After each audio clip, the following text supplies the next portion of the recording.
valued this marriage and were willing to work on it? And the answer is no. So you either kiss someone here or you kiss someone down there. Why the hell a week after you got married did you find it necessary to get on a website and meet people and talk to them? Why?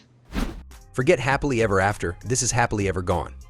For 10 seasons, 90 Day Fiancé has been a captivating petri dish of international relationships, where hearts intertwine across continents and cultural clashes become primetime entertainment. While some couples defy the odds and find their happily ever after, others find this dream getting traded for a one-way ticket to Splitsville. Buckle up as we dissect such fallen relationships from 90 Day Fiancé universe and find out what went wrong. Anisa and George burst onto the scene in 90 Day Fiancé Season 4, leaving jaws dropped and eyebrows raised. Anfisa's blunt admission that she was with George for his money turned everyone's heads, with viewers wondering whether a union based on materialism would thrive or not. The obvious differences, however, soon began to surface in front of the cameras. That are really expensive that you want, like right now. All those things. No, I mean, eventually I can get them, but you want everything like today. The couple was basically a woman with a penchant for the finer things in life, setting her sights on a man whose bank account was lighter than his legal record. Needless to say, when Anfisa realized her happily ever after wouldn't involve a shopping spree funded by George, her demeanor went from lovey-dovey to Attila the Honey Bunch real quick.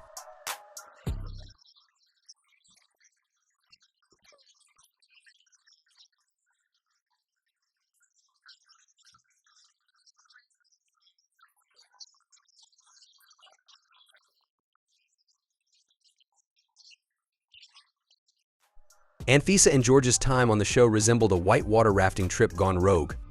Despite George's valiant efforts to win Anfisa's affection, her focus remained laser-sharp on the potential financial rapids ahead. With George failing to fulfill her lavish desires, her feelings for him seemed to steadily drift south with each passing episode. If I was ugly and fat, would you be dating me?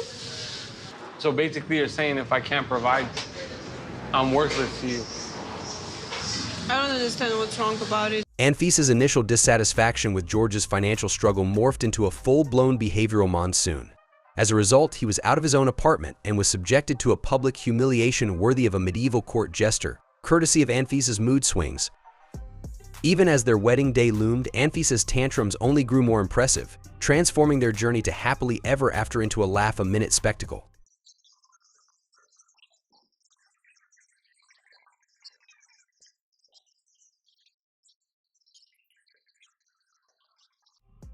Despite all the ups and downs, Anisa and George tied the knot in 2017.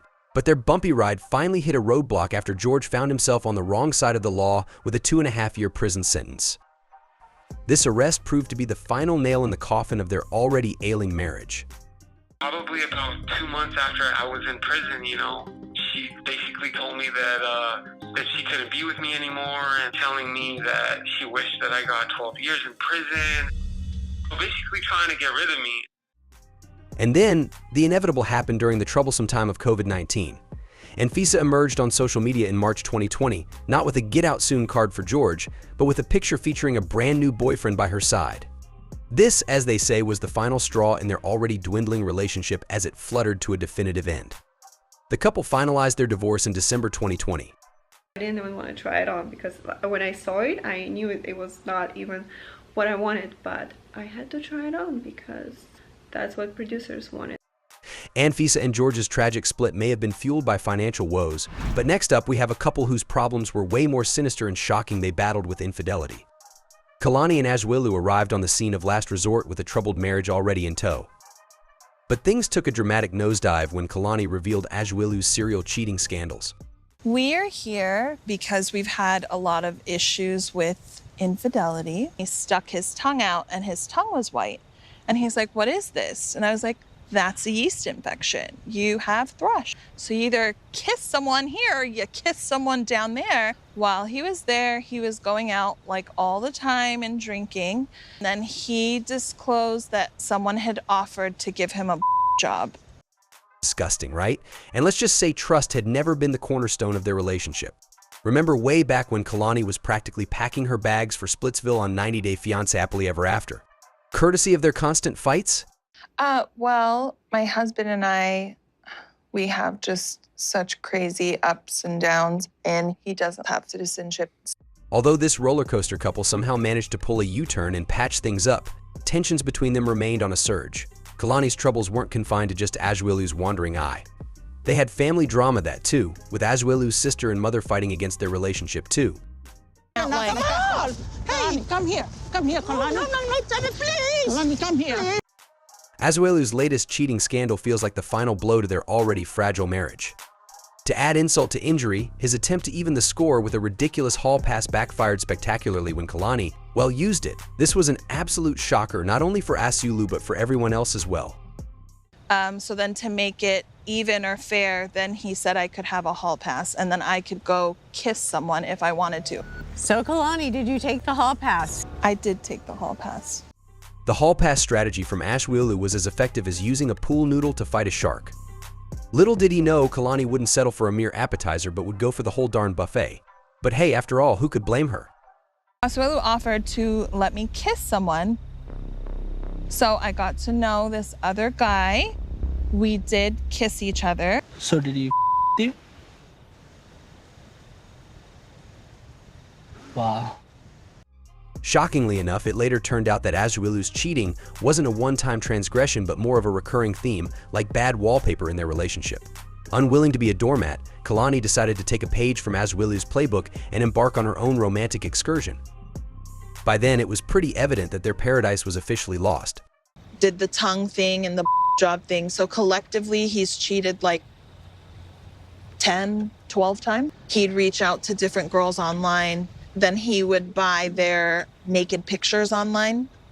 So his name is Dallas. Dallas. I've known him for like only 2 months. But we like Dallas. We like Dallas. He's very sweet. And that was it for the couple. After Kalani's social media became a love letter to her new boyfriend, Dallas, it was clear the curtain had fallen on her marriage to Azuelu. Years of marital discontent resulted in a decisive move from the couple as they decided to split, bringing their tumultuous journey to a close in the penultimate episode of 90 Day, The Last Resort. Like you want to divorce me? Yes? Chantel and Pedro shone as celestial stars in the glittering galaxy of 90 Day couples. However, their journey post-marriage in 2016 was anything but smooth sailing, and from familial feuds to fibs and faltering communication, their union seemed more like a turbulent voyage through stormy seas than a romantic honeymoon. Family of predators. You prey on people. Oh yeah, you prey on people because you're pathetic users. You know why our marriage never worked? It never worked because of you from the beginning. What was your reason? Because you tricked me. Their relationship, from the very beginning, was built on a foundation shakier than a house of cards. Chantel's well-meaning but misguided white lie about Pedro's visa status cast a long shadow as her family became suspicious of Pedro's intentions from the outset and always saw him with skepticism. Pedro and Nicole coming over, I think is a bad idea because obviously they don't respect my sister. So I don't know if they're gonna respect us at the dinner table. We definitely welcome them into our home, but right now, I tell you, I feel a little disgruntled. And just like Chantel's family eyed Pedro with suspicion, Pedro's firecracker of a sister Nicole returned the favor as well. This combustible situation meant even a seemingly harmless family dinner at Chantel's house could erupt into a full-blown fight faster than a shaken soda bottle. Talk about a recipe for disaster. You can move the chair, you can put... No, she's not going to. Why? She's going to sit there. Hey, you talking to? Hey, what you saying?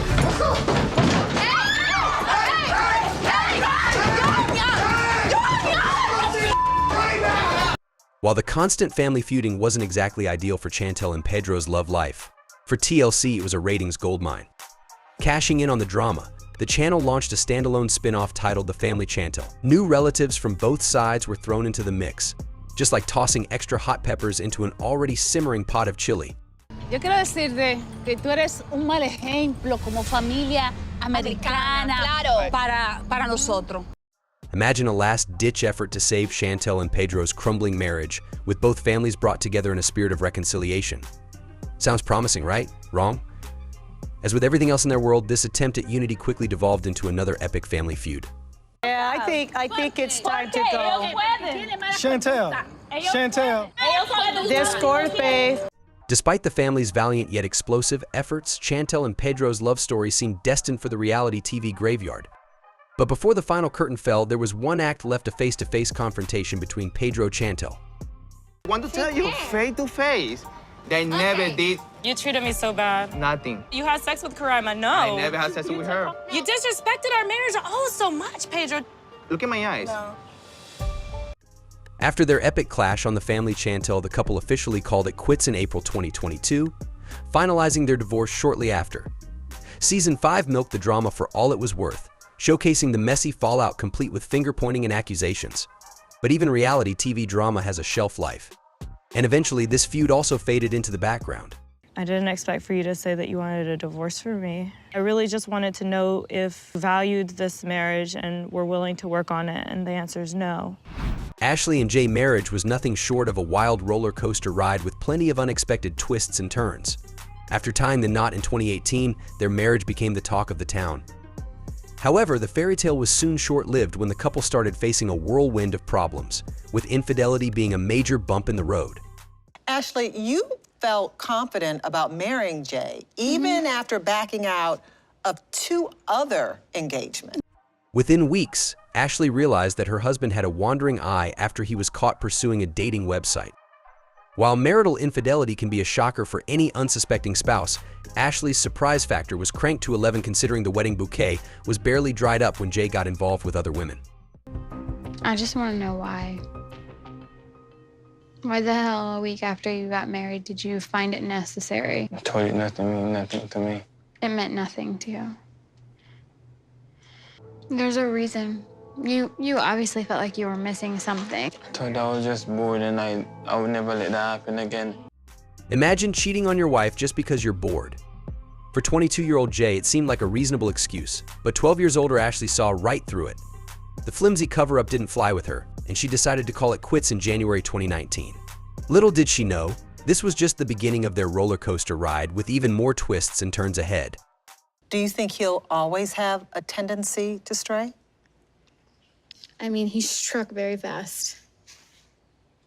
Jay's disloyalty was out in the open right off the bat, but a surprising change of heart led Ashley to hit the brakes on the first divorce proceedings.